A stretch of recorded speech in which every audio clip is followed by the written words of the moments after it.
And then are going to go live. Once it goes live, it's usually like you'll hear a little double feedback, and then we'll be officially in there. Right. And then I'll get us started, of course, and then boom. Cool. I All see the right. live on Facebook. Ooh. Meeting is now streaming. Oh, there we go. All right.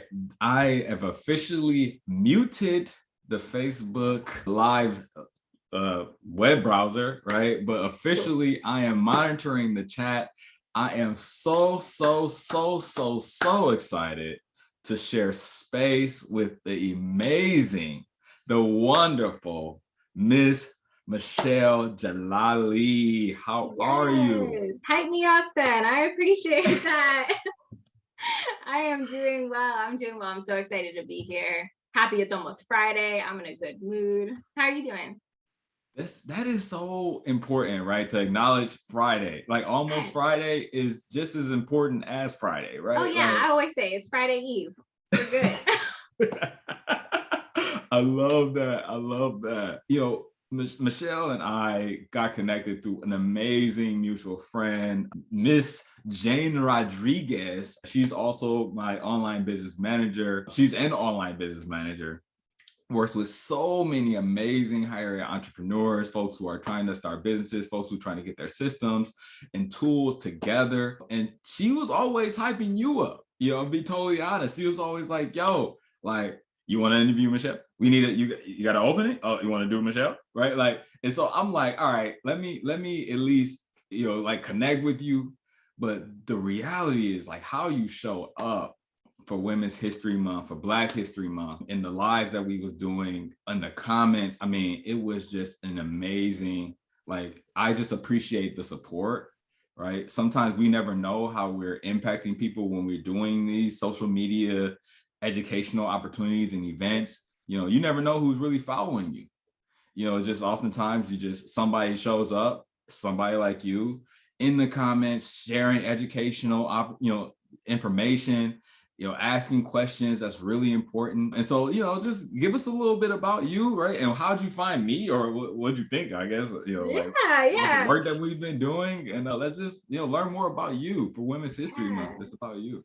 Well, first of all, I appreciate you taking the time to chat with me today. Like, it feels very, very cool, and I'm honored to be in this space with you. And I love Jane. I think she's a phenomenal human, phenomenal woman, a phenomenal person, and the work she does is incredible. And I'm thankful that she's been a connection for us. I loved being in your lives over the past couple months because I learned from you. And I appreciate the work that you do. And I think it's important to continue to amplify the folks in our circle who are doing this work. And so if I can come in the chat, hype you up a little bit, drop a couple of gems to support your work, I'm happy to do so always. And I think that's been a really kind of cool way to get to know you as well. This like online community is such an interesting thing to kind of connect over, because you have folks who know people who knew somebody whose cousin, etc. Right. And this is a cool opportunity for us to like finally engage in this way. So I also do DEI work in a little bit of a different context. And so I'll share a little bit with you all about what I do and who I am.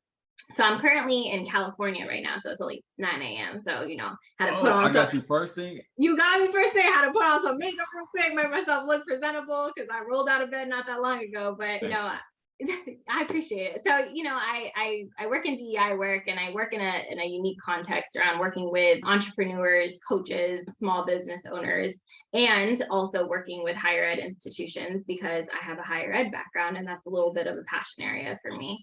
And the work that I do is highly integrated with trauma-informed diversity, equity, and inclusion work. And so really trying to combine kind of the key foundational points of what trauma-informed care is in a non-clinical way into the work that we do around education and empowerment and awareness and inclusivity practices.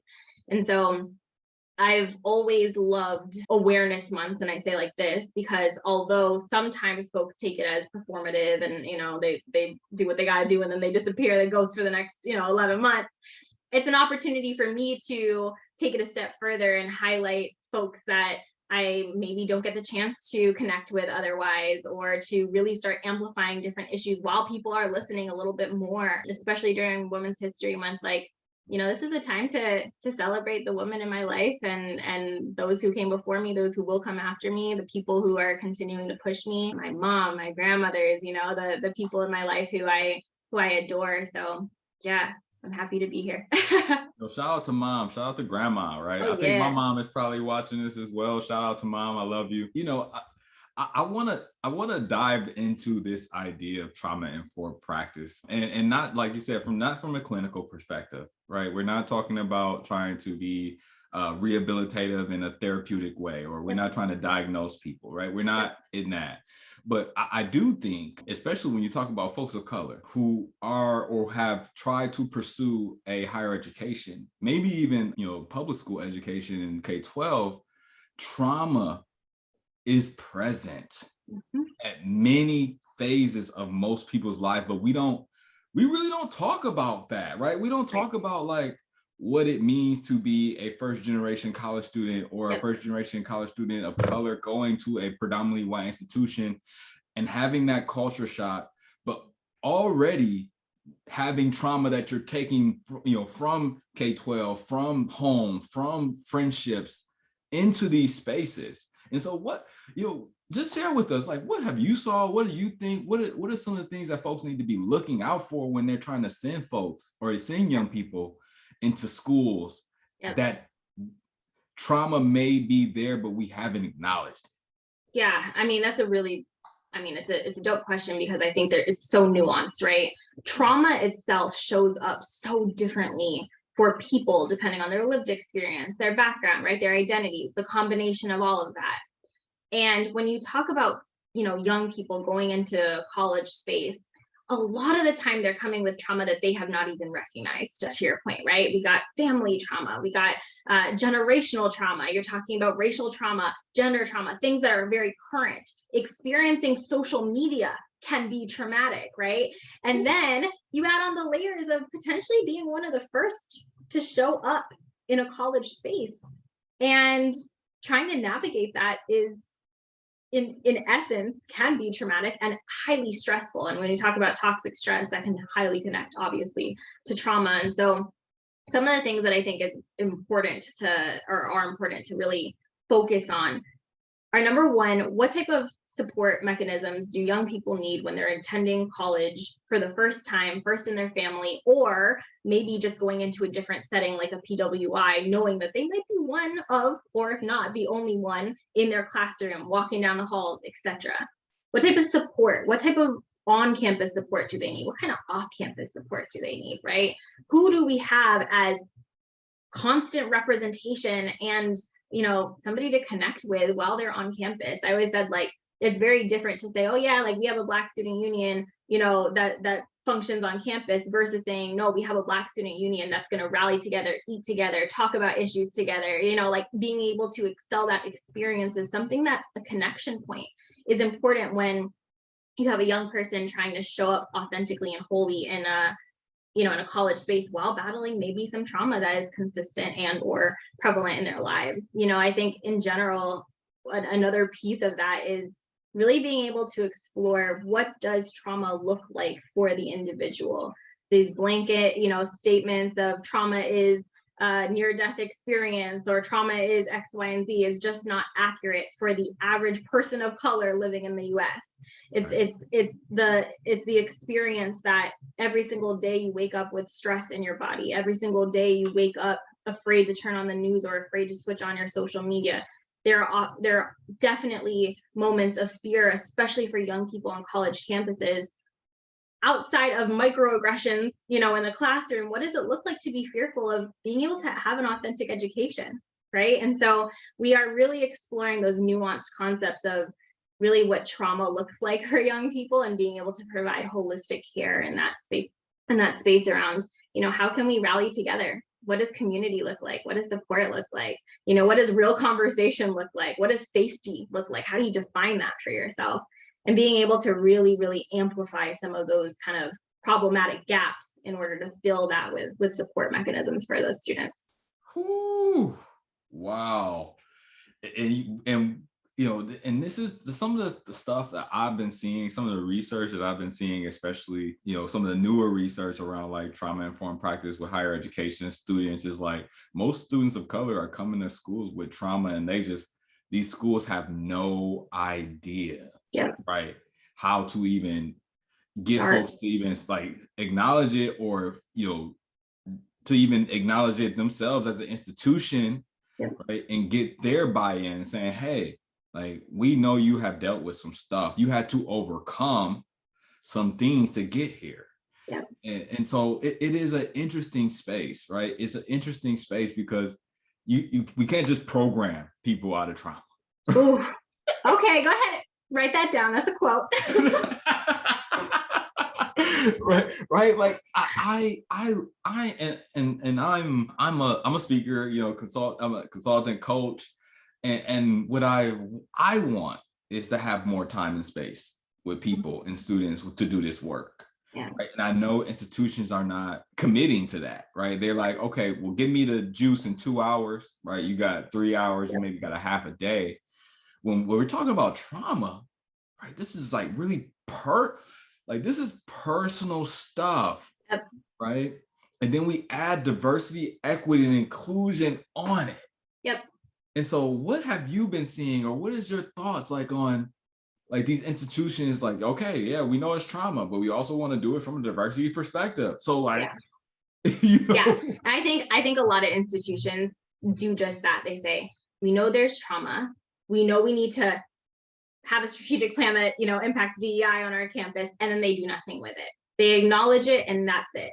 And if they acknowledge it, is it really acknowledging it, or is it just like the good kind of, put it in the newsletter, send out the email, we acknowledge this is happening, and that's the last you hear, right?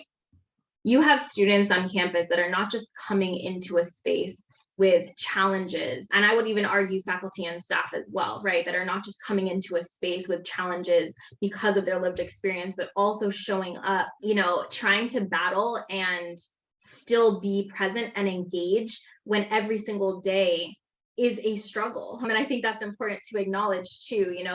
When we talk about trauma, sometimes it's, in the past, there is such thing as current toxic stress connected to trauma. And that's what we talk about, waking up. Am I going to see the next George Floyd? Am I going to be worried about, what this looks like for my sibling, for my sister, for me, for my brother, for my partner? How do I show up in a classroom when cultural competence is not necessarily even something that matters to my professor at all, and that's scary, right? That's scary. And so I think my perspective on universities, right, kind of integrating trauma-informed DEI, it needs to be something that's connected to your point, time, space, and safety, meaning who do you have that can actively facilitate and integrate safety into your students' lives when they need it, when they need that time and space? Is it a program saying, here's what we did, and it's a celebration for Black History Month, and it's once a year, and we check the box? Or is it constant efforts to have support sessions, to have folks come into this space who are trained or who are knowledgeable about DEI or who are knowledgeable about trauma-informed care, right? That's what's needed. And the truth is, faculty and staff don't always have to be the ones to do that, because as somebody who is in those shoes, we're burnt out too. And so we might not be the ones to hold space for our students when we're trying to keep it together ourselves. And so who do we outsource to create a holistic model of care? That's really what this is, right? A holistic model of care for our students. And I think that's where I think a lot of institutions are lacking right now. It's like they got to the first step of being like, ooh, our students are struggling. We see that. Okay, now what, right? Now we got to come up with a plan to address it. So Jasmine Clark, shout out to Jasmine, shout out to everybody who's watching. If you have any questions for Michelle, put them in the chat. I am definitely monitoring the chat, right? And so, I want to move us into talking about identity, right? Because I think that's where we're going, is this, all right, we know students are struggling. What students are we talking about? Right. And we know that, like you said, faculty and staff are burnt out, and the burnout is because they are already serving extra capacities to the work that they're doing, right? It's the passion work that they already had in them that they're not getting, for faculty, you're not getting tenure on service to Black students, when you're not getting tenure for that, right? I wonder, right, when we start adding in identity, we can even specifically talk about women, right? Because what we know is that women are coming, I think they said 1 in 4 women have been sexually assaulted or assaulted before they came to college. Right? And then that number gets even higher, or could be higher, especially in a dark figure, once they get to college. And so there's Title IX. Those, there's programming that happens on, getting consent and things like that. But is that enough? Especially when we talk about women of color, trans women of color, this or differently able women of color, right? Like that rabbit hole seems to just stop at women. Right. And so what's your thoughts on that? And then of course I got a question for you I'm going to ask you, or maybe even a comment from Cedric said we should outsource more DEI practices so staff isn't getting burnt out trying to do it all. 100%, Cedric, 100%. So your thoughts on that?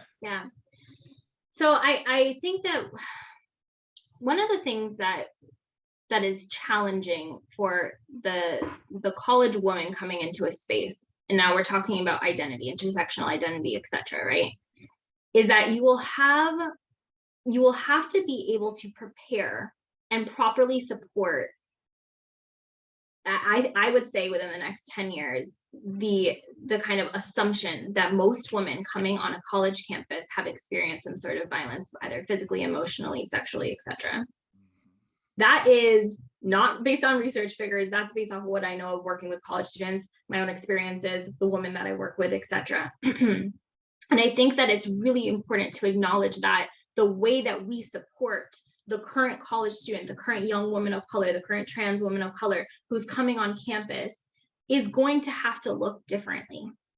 Because we cannot show up doing the same Title IX programming, speaking to fraternities and sororities, meeting with athletics once a year, doing this, checking the box, meeting with our housing, to show up and do RA training once a year when the student's already burnt out from 2 weeks of RA training, etc., and assume that that's enough holistic means of support and care for these young women coming into this space. And so I think what that looks like is an elevated level of support, education, criteria for faculty and staff to be able to understand what they are going to be experiencing too, right? Generational changes combined with identity changes, combined with the lived experiences of these young women specifically. And then being able to provide kind of new systems of support integrated into higher education institutions, right? Like, what does that look like for the student affairs side and the academic affairs side to have not necessarily programmatic initiatives associated with sexual assault, for example, but to have ingrained support systems outside of Title IX, outside of the, support advocate on campus, the one person who's supposed to serve however many students, right? There has to be more. And it's only to meet the needs of the college student. We want to see our students retained, especially our students of color, especially our trans students, right? Like we're trying to have students recruited to our campuses, retained on campuses, watch them graduate, watch them flourish in life. We want them to have a safe experience doing so. Right. We want them to feel like they're supposed to be there, not just a sense of belonging, but really feel like this is a home for me. And you cannot do that if you're not providing, at least at minimum, a level of security to the best of your ability as an institution, and saying that should you have an experience, right? Especially, like I said, 10 years from now, assuming that most students have, should you have an experience that doesn't feel good to you and you don't know where to go, at least you can come here. At least these folks are dedicated to you. At least that these initiatives are dedicated to your safety. And I think that's really important when we start delving into the realm of identity, when it's a nuanced conversation about people feeling secure, even in engaging in conversations about their identity-based experience, especially when it comes to violence. Folks, make sure you're liking and sharing this. Folks need to get this information, right? You hit out so many points on making sure that, you know, the security is there, making sure that the levels of accountability beyond Title IX, right, beyond just the written policy or the one department that is responsible for that specific identity group, like a women's center, right? It's the acknowledgement that we want to keep students. Yep. That's, if we can even just get a baseline, right, is our goal should be to admit and keep 100%. Yeah. That should be the goal. Yeah. But unfortunately, there are lived experiences that get in the way. We know this. But we know also that the institutions were not built to be safe for women of color, women of marginalized identity. Right. And so, you know, there's an article that talks about Errol Clemens, right? Talk about brave spaces. And it says that, you know, most times when you're opening these type of conversations, you can't guarantee safety. Right. But you can ask people to be brave enough, right? And that's first. And I always see, I feel like institutions haven't been brave enough, right? To stand up, to say, all right, well, hey, maybe human resources, we need some better resources to do this work in human resources, right? Beyond just, you know, academic affairs, student affairs, which are really important parts of the institution. But, you know, human resources, right? You hire in racist, homophobic people, you know, sexist people, right? You hire them. Right? Yep. And then when the sexist, homophobic, racist incident happens, there's no accountability for you. Right. Everybody's looking around like, now what?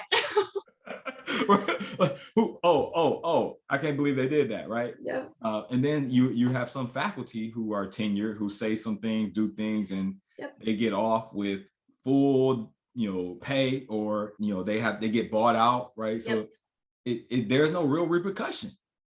And sometimes, in some instances, unless you're maybe even a staff member, but even then, sometimes what I've experienced is, you know, as a coordinator for multicultural affairs, right, having to do work for multiple racial and ethnic identities on campus, trying to create that space made people feel like I was separating students of color from the main orientation or the main welcome week stuff, or, you know, but the reality is,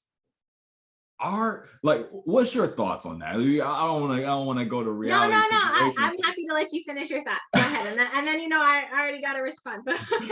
Because you know, we get this pushback, but then you say you want to be anti-racist, anti-sexist, but then when folks try to create those spaces that are centered in that work, right? Because we know that Welcome Week is not centered in that work. We get pushback, and then they get mad when we are not trying to help them deal with their racist, sexist, homophobic incident because you wasn't really trying to work with us, right? And so I just wonder, what's your thoughts on professionals who, I guess, are doing the main pipelining programming, right? But not really having that trauma-informed practice in it, right? It's not there. And so what's your thoughts to those folks? Yeah, I mean, well, first of all, I want to give a shout out to my colleagues and friends and people like you who worked in that realm on higher ed campuses, because working in multicultural affairs, working in, you know, affinity spaces, working in any sort of kind of multicultural programming in general, it's hard work. And it's hard work because you constantly feel siloed because other folks are making you feel siloed, even though you know you're providing space. Ooh, wait, say that one more time.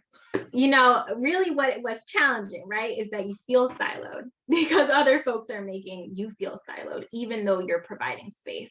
And what I mean by that, right, is that you are actively integrating what it means to provide an inclusive kind of, you know, environment for your students. You are really integrating anti-racism into many of your programs, and you're getting looked at like you're doing something wrong because of the space that you're creating for those students that felt isolated in the programs otherwise.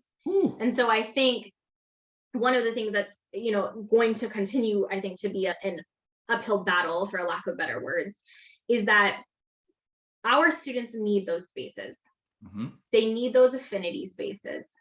They need those programming, those programs dedicated to them. They need those, for a lack of better words, safe spaces or brave spaces or secure spaces to be authentically themselves, because that's important. I like that. Safe, brave, secure. Yes, that's important. That's important for retention, right? On the kind of side around being a higher ed practitioner, and it's important for identity development, and it's important for care. It's important for community. So for those practitioners that work in the realm of, and I'm going to say other programming, because I think that's important to let them be the other for today, the other programming, what does it mean when you are approached by a multicultural affairs officer and saying, hey, or a practitioner or coordinator, and saying, hey, like, I would like to collaborate on an event. I would like for my event to be hosted as one of the main programs for weeks of welcome, and we want to invite others, people to attend in the group, but our ideal audience, our catered to audience is X, Y, and Z, our students of color, our multicultural students, or our variety of racial and ethnic background students, because that's important. How do we say, I want to be able to provide an allyship space, right, but I don't want to host it? Can you, if I sit with you and we talk through some talking points, are you comfortable hosting? Are you comfortable taking on some of that weight so that I don't have to do that labor? Right? I think that's important for actively integrating inclusivity. And I think that's where I think a lot of the folks who work in other departments or other, programming departments kind of miss. Inclusivity is not just a buzzword. Inclusivity is actively integrated. And so if you are not going to be making taking the time to learn how to actively integrate inclusion, don't claim for it to be, a core value of your department or your university, because you're not living that out. And especially not as a professional for your students. Whoo, woo-hoo, folks. We got folks in here list. Like, if you got questions, make sure that you throw them in the chat. Like, this is gold right here. And I think it's transferable to a lot of professions, right? Because this is the reality, what I see and what I feel is, when it comes to student joy, they want to harbor it all, right? They can only have fun in the weeks of welcome with us, right? But when we want to dish out, or when we want to have a serious, hard conversation that's not fun, that's not smiley, laughy, jokey, right? Music, all it, hands in the air, we'll let you do that. Right? We'll let you take that. And it's like, we talk about inclusivity, right? If we take all the joy out of multicultural work and then make it all about bricks and cement, you know what I'm saying? Well, somebody gonna hit that wall hard. Yep. You know what I'm saying? And that's what professionals experience. We know this, right? But student leaders as well. Oh yeah. Right? Where it's like, dang, and then it becomes a subconscious thing where it's like, well, if the multicultural affairs office is involved, then we know that this is a conversation that's going to be heavy. Yep. Right. That this is a conversation that's going to be hard. And am I even in it's Friday Eve. I'm about to, it's Thirsty Thursday for college students. Like, I ain't trying to hit this program, right, knowing that, right? And so it's oftentimes so wild, and it's so, they don't understand that. Yeah. It's like, yo, like, you stealing the joy out of everything, because you literally silo me into a space that's only about seriousness. Yep. Oh, right? As if, and then we, I'm going on a tangent, right? No, let's do it. And we got a question from Cedric, so I'm gonna hit Cedric as well. But then let's dive it deeper into the love that comes out of the joy. Ooh. Right?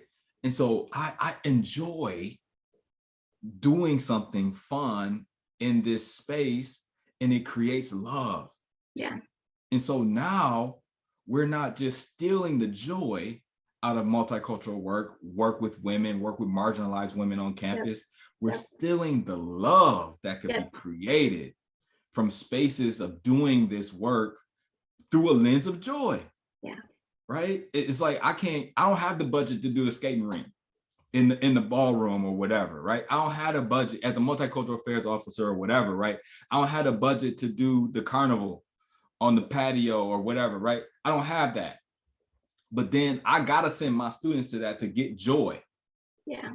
Right. To find, quote unquote, the loving spaces on campus, but then you silo me to microaggressions, sexism, racism, homophobia, right? You silo me to color blindness, all the things, you know what I'm saying? Like, whoo, it's rough, right? And that's the reality of what we do across industries.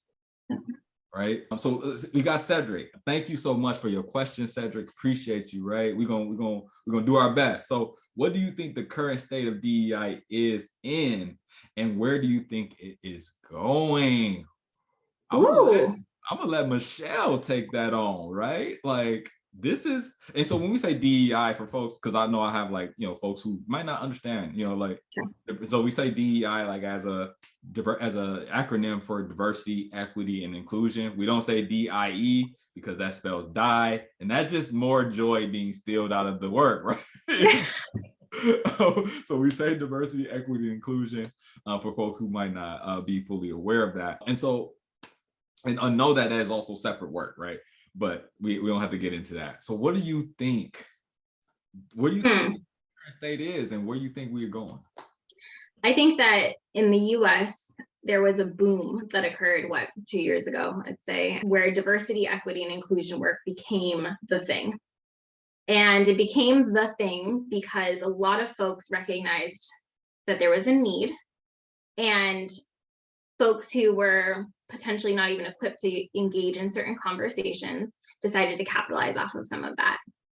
And now I think where we are is that there are folks who are trying to actively find ways to integrate DEI into all areas of systems that are meant to keep us down. And I think that's where we're at right now. So you will still have the folks that are trying to capitalize, and I say capitalize intentionally, capitalize off of the work of DEI, meaning, you know, you'll have that new person who is the nice white man who is now the DEI, you know, officer at this, you know, organization because it looks good to now have a DEI person in that space. You know, you'll have the random person who has now been leveled up into HR to also, you know, talk about DEI, but has no prior knowledge on what that actually means or how that influences folks with different identities working for that organization. Then you have folks that are doing the work to integrate DEI, which is what I would consider what we do, which means that we are not just trying to educate people, but we are trying to give them actual tools and skills to hold on to something, to learn, to unlearn, to heal, to integrate, to really actively involve all members of an organization themselves in their unlearning process, right? That's where I think DEI is right now. I think we have some really great trailblazers that are doing this work. I think we have folks that are working in different niche, you know, spaces to try to figure out the best approach to doing DEI work. And there's no one approach to DEI work, which I think is also what's very powerful, right? Like, you know, I was thinking about this the other day, and I'm thinking, okay, you know, I'm really thankful for the, you know, my community of DEI kind of practitioners who do this work. And that involves therapists, that involves speakers, that involves online business managers, that involves people who work in corporate spaces who are trying to figure out really intentional ways of not just using DEI as buzzwords anymore, but really trying to help people understand why this is important and why it's needed, and why, if it doesn't happen actively, if we're not really starting to, you know, integrate equity practices and not trying to understand what diversity means, even diversity of thought, then we are going to see some really challenged new generations trying to come into the workplace, trying to feel, you know, a sense of bravery or security on campuses, right? Like, we are trying to do this proactive work is what I will say right now. Where do I think it's going in the future? I think it's going to be a forever journey. I think that DEI work is nonstop and will continue to change. In the past 2 years, I have had to do continuous learning, education, etc., to be the best professional that I can be. So that means that 2 years from now, I will be doing more education and more learning, and that means 20 years from now, the same kind of thing exists. Ooh, if I may weigh in. Yes. little bit. I think, right, so separating these terms, because these terms are important in their own way and have had history in their own way in all of our industries, but specifically talk about higher education in US. Diversity, you don't have to do anything to achieve diversity, right? And then we moved it to an enrollment status, right? Like, so we have achieved this number, or a hiring practice, right? When the reality of situation is like, that doesn't mean that you included anybody. Right. And then to do inclusion work, you need to first recognize who has been excluded. And a lot of these professionals start this work with where they started. Right. And so I got hired into the institution in 1995. And ever since then, I've seen this. But the institution has been around since 1817. Right, 1895. And so we do a bad job, especially in education, which is it is flabbergasting, because these are institutions of higher learning, yet nobody wants to talk about the learning that has been excluded from people who they were supposed to serve in the public, because these are public, most of these are public institutions. We don't want to do that work, right? We don't want to, and then, so I skipped, because DEI, right? But we talk about equity, but we don't want to talk about injustice. Ooh. Right? Say that again. And so, and this is my approach, right? This is how I talk about these things. Like, I laugh, I joke, because it is about joy for me. Right? I don't do anything that doesn't bring me joy anymore, right? And so for professionals, we have folks who are, again, I started in 95. So therefore, or I started in 2005. Right. And I've never seen any injustices. So therefore, the dissonance is, it exists, but not here. And then therefore, you get the performative actions, you get the committee to supposed to do the transformation work when you have hire people who are directors, executives, who can't even do that work, and they get paid to do it. But then you want organizational transformation as it relates to these concepts for free, on putting it on people who already have jobs, who already have responsibilities. And so, yeah, I gain faith in working with students because they feel, there's a feeling that there's promise for the future. Right. The professionals, it is always a feeling of scarcity. Losing resources or using resources in a process that they might think doesn't seem worthy, right? Or they don't get the results that they got out of the time, right? When the reality is, like, you can't, nobody manages time, it manages you, right? And you can't waste something that you don't own. You don't own time, right? And so instead of being in the space and learning from what is being said, you are like looking for a specific answer. And since you didn't hear it, you feel like the whole time was wasted. And that's what I've been getting from a lot of professionals. Not all, definitely not most, right? But a lot of professionals are like, all right, you got 2 hours. Did I hear? I told you my specific problem. You were supposed to come in here and solve it. And the reality of the situation, like you said, is this is continuous learning. You know, who I was 10 years ago is definitely not the person who I can be.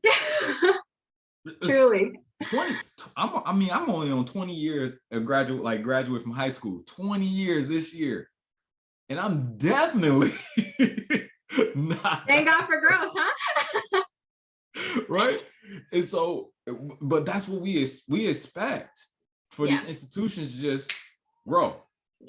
And I think we know that doesn't happen. Go ahead, I'm sorry. No, I'm sorry to cut you off. I think one of the things that's sticking out to me right now is that institutions are highly results driven, quick fixers, right? That's and even working in higher ed, that's how we are. It's like, all right, got to set this program. All right, what do we have? What's our budget?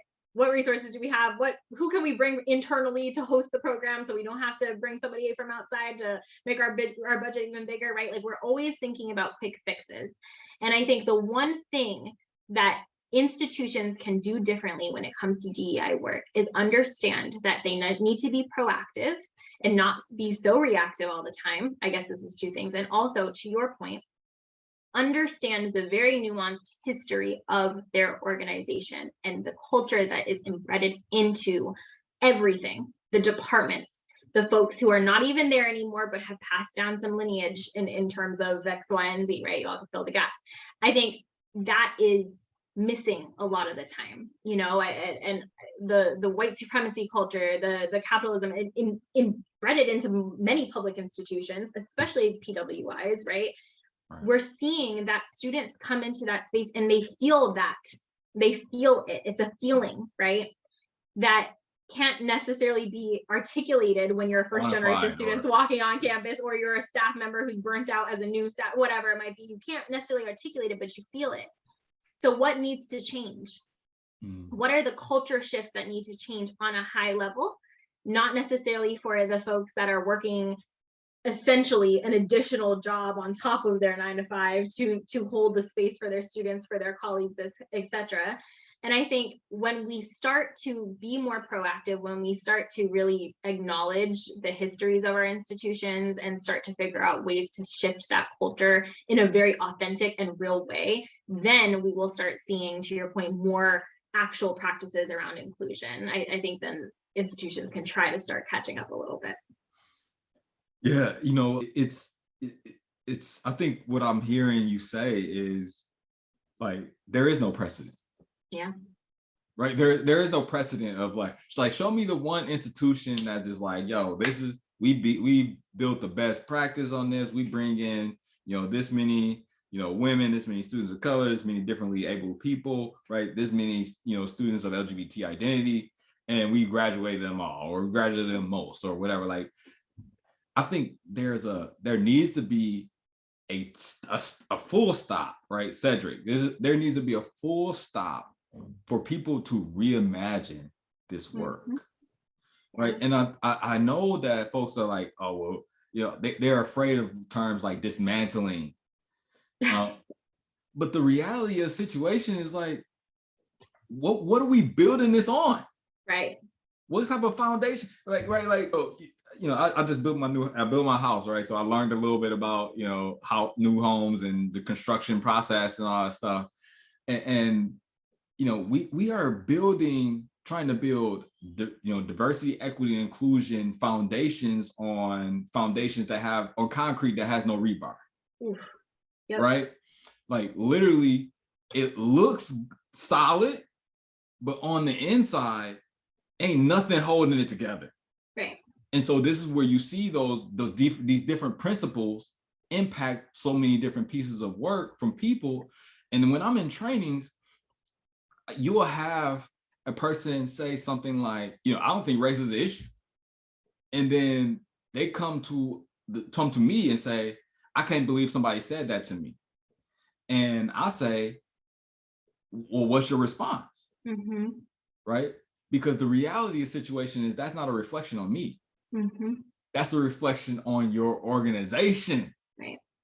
Right. And where you are. And if you are in a learning space, right, where people can make mistakes, then you see that as an assessment of the educational capacity of the people you've hired. Right. Right. Not a detriment on the person who is doing the educating. Right. Right. That's so true. And you know, and Cedric, this is not my word, right? Because Cedric said reimagine is a great word. I think our field has got to a point where DEI feels more obligatory than a true initiative, right? 100%. And that initiative needs to be something that you have never ever conceived in your entire life. Right. Right. Right. Something that your institution has never ever done. And that's also an opportunity for assessment. Yep. Because doing it lets you know where you are. Right. And if right? you don't do that assessment, right, then you won't understand what opportunities you have to move forward as an institution, campus-wide culture, even for departmental initiatives, right? Like you cannot evaluate what needs to change unless you take the time to actively understand where you're at, what has not necessarily been working. I've seen that one too many times, to your point too, right? You have folks that are like, be feeling very defensive around what they found out and not understanding that, right? Sorry, that, and not understanding that that's a great opportunity, right? Let's not sit here and dwell on it. Let's figure out what we got to do to kind of really break down what has not been working in order to kind of create something that will work. And I think that's really powerful. Reimagining something that's even more extreme is powerful. I mean, let's just be real. Like, I do sessions all the time, opening conversation on race. That's my signature program, where I help organizations use strategies that don't center shame, blame, and guilt to have these conversations. One of the strategies is give me a working definition of race, racism, white supremacy, right? Give me your working definition. And most people are like, I don't even have one. Well, you need to see this as a space that says, our department has built nothing to help us define race. Yep. Therefore, we have people working in our organization that are maybe unintentionally doing racial initiatives with no literal understanding of it. Right. Ooh, isn't that scary? And it's my job to point that out in 2 hours. Yeah. I can do that in 2 hours. What I can do is make you feel so confident in your working definition that you can go out and transform and reimagine your work. I can't do that in 2 hours. Right. But that's what people want. Well, we can't do this. We can only do one piece. Right. We can't do 8 pieces, right? Because I have like 8 steps in this program. And so it's flabbergasting because these are smart people. Yeah. Right. And another piece, you talk about assessment. Whew. So quantitative versus qualitative. Right. Numbers versus stories. Yes. Let's break it down. Break it down. And what we don't, we don't take the time to hear the stories. Right. Then digest them. Analyze them, synthesize them, make them make sense to what our work, that alone, if you're doing that in a dissertation alone, could take months. Right. And so we don't do that. We just say, we want to know, were you satisfied? Were you not satisfied? On a scale of 1 to 5, right? Did you learn? Did you not learn? Right. And the sadness, it's the sadness because we are training professionals to think that numbers matter more than stories. And that's so, I mean, that I think is a really strong foundational skill that great DEI practitioners integrate into their practices. That they amplify the importance of stories versus numbers and the way that stories connect to those numbers, give those numbers meaning, right? And I think a lot of the time, I mean, I've seen this, countless times. You'll have institutions who drop their data report for the year. Look how many African-American students we brought in. Look how many Indigenous students we brought in. Look at our sexual orientation, right? And they are proud. Woo, they are proud of those numbers, right? Because it went up by 1, so we did it, right? But the thing is, right? If we're not understanding, right, the experiences of those students that are currently on campus, the ones who graduated, the ones who we're trying to recruit, then those numbers really don't mean anything when those students are coming on campus and they want to leave after year 2. Or when those students are coming on campus and filing multiple complaints with the VIA's office only to be heard maybe once, right? those numbers don't mean anything when you talk about the amount of, women who are faculty and staff on campus, but know that those numbers are dwindling every year. Why, right? So when we talk about storytelling, it is so important because that is really the foundation for a lot of the why of why an institution needs to make change. That's a foundation of why we need to dismantle some of these systems, right? That is those stories are going to create the narrative for new initiatives, for new opportunities, to your point, after that assessment point. I mean, those numbers can only take you so far because those numbers are going to change year after year. And we hope that those stories can evolve into something that's positive and, and creates kind of a better narrative for the experience of the current student on campus. Yeah. But if we're not having the opportunity to engage in those conversations, analyze those conversations, connect them to the numerical data, be able to really create an understanding of the trends and really, the trends that are coming from those stories, then there's really no point into doing an assessment if you're only going to be collecting numerical data in general. This is what I see coming out of that, right? Is because I was listening to a Breakfast Club. I listen to the Breakfast Club like every morning when I drop my son off. I love the Breakfast Club. And, DJ Jazzy Jeff was on there today. And he was talking about how, he would go to Howard Homecoming and he would kill it every year. But then one year he was like, and this, you have a format, right? You do all the new stuff, then you drop some old stuff, and you bring in some new stuff again, right? And he was like, I dropped some old stuff and the crowd just went silent. Right? He just lost them, right? One single song. I compare that to kind of what numerical data does for us, right? It is good up until a certain point where there's a shift in the population that you are bringing in, and then it is irrelevant. Yep. Right. And so then you are doing irrelevant things because of tradition, when reality, you should be doing relevance based on culture. Yeah. Right. It's about making sure that we understand the cultural shifts that our students are making as they are coming into our institution. And you don't get that from numbers, right? You get that from stories. Yeah. Right. I just talking from my experience. The reason why I picked the institution I picked is not because of the numbers that I had, not because of the numbers they had. It's the story that I was living. Right? Like, this was my GPA.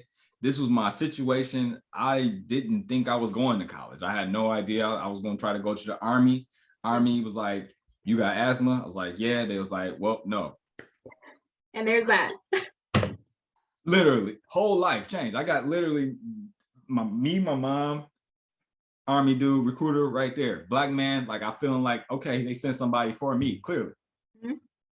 And the last question changed my whole senior experience as far as what am I doing now after I graduate. That's my story. Right. And I'm willing to bet that most people from marginalized identity have stories as to why they picked the institution, not because they are the flat. There's some, like my wife, she's a 2-time graduate of Michigan, University of Michigan. Like, she's like, yo, I did all the extracurriculars because I knew they didn't just take a person with 3.8. You had to have all this other stuff. Right. That's not my journey. Right. And most people didn't go to flagships. Okay.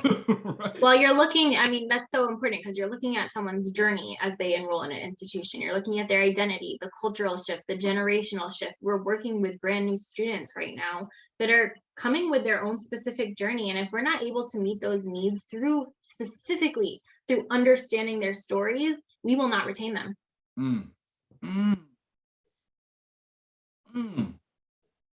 And that is the work that they don't want to pay for. Yeah. Well, bring it home because you're not lying, for real. That's the work. And that's always going to be the missing gap until institutions start investing in folks who can come in and do that work and understand the stories and really be able to articulate the needs moving forward, the opportunities moving forward. I like to use the word opportunities. It sounds better for higher ed institutions, then students are always going to come and not have a sense of belonging. They're going to come and they're going to not want to stay. They're going to come and not really have a fulfilling experience. They'll come, they'll graduate and still not know what the hell they want to do afterward. And those are things that we're failing if we don't actively start integrating some of this work. And it's institutions that need to start taking that initiative themselves. Wow. Wow. So, yo, we got 4 minutes left. Like, wow. I could do this all day.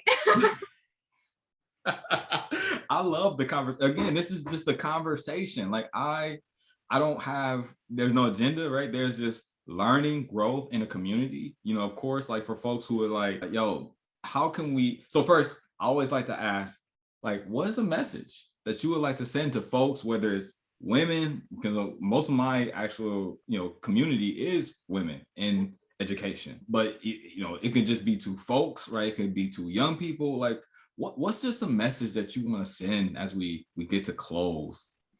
Oh, you know, I think I'm gonna speak to everyone right now, but specifically the women, because this is Women's History Month, and I'm, as I mentioned at the beginning, I'm very thankful for the community of women that I have around me who hold me accountable, who push me.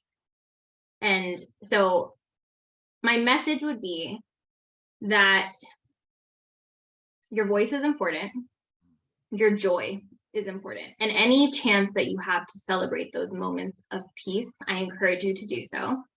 I also encourage you to celebrate every moment that you show up, even when it's scary.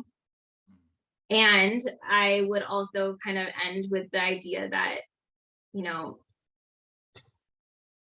you all have like a very unique opportunity to show up authentically and make real change. The people in my life who have impacted me, who have helped me get to where I am, the folks who were my mentors, my community, my family, my friends, have all been people who have not let their journeys define them, but have utilized their journeys as means to excel and to be fabulous and to be amazing humans and to make change. And so I just want to encourage you to continue along that path and celebrate joy in that process. Yes, like the process is the process. There's Yeah. no time limit on that, right? Yep. Transformation happens 1 minute at a time. So you need minutes in the game, right? Oh, that is amazing, right? I'm gonna sit on that as well, right? I'm gonna sit on that as well. I'm gonna sit on that as well. I appreciate hearing that. The joy, right? Yeah. Centering the joy makes everything so much easier. It does. Right? It makes it worthwhile, you know? We do, you know what, we do a lot of heavy work, and I thank you again for having me, because we do heavy work, and having conversations like this, being able to chop it up, being able to be real, have real conversations, that is centering joy for me as well. You know, this gives me a little bit of that push, that oomph, right? You know, everyone knows that means oomph, right? To kind of keep going, keep doing this work, because you know that there are people who are surrounding you, who are encouraging you, and who feel the same way as you, and who can continue to amplify the importance of the work that we do. Yes, yes. Folks in the chat, like give Michelle some love, right? In the chat, show her some love. Make sure that you know, just say thank, or if you learn something, share this, right? Share this video on your page, or share it with a specific person that you think could learn something from this message. I think this was really, really informative and amazing. Where can folks find you, Michelle? Where can folks get connected with you? Yes. Well, you can hit me up on my website, jalaliconsulting.com, or you can slide in my DMs on Instagram, Jalali Consulting. I know, a very creative name, but feel free. I would love to connect with you all. I'm always happy to extend my community and network, and please stay in touch. I'd love to connect one way or another. Absolutely. Hey, I'll just put it in the chat for folks. Get connected with Michelle. She is doing life-saving work, life-changing work, right? And that is why we are celebrating you for doing the good work. Thank you. Thank you so much for having me, and for the flowers, all the things. This is just really, really fabulous. Thank you. Yes. Hey, Facebook family. Hey, it's been a pleasure. We will see you again next week for another special guest for Women's History Month. I'm not going to tell y'all who it is. But just know that this is a very special guest next week. Looking forward to having her on and sharing her story with you all. Again, have a great Women's History Month. Thanks, y'all. All right, and I'm gonna stop the